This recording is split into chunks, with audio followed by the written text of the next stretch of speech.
See how well you parallel park. Not doing too well. At a bad angle. Let's see, looking at that backup camera, yep. Why can't people just learn the size of their vehicle instead of having to rely on a backup camera? Like, I have a backup camera in this car, but I never rarely ever use it. You know what I mean?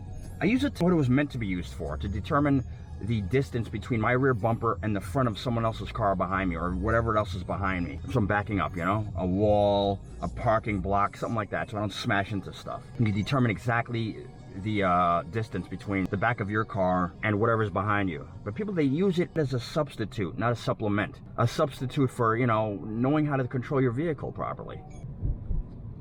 Oh, great. What's he doing now? He's gonna jump into his truck and leave at the same time as we're trying to... Go, go, go, go, go. See what I freaking mean? Thanks a lot.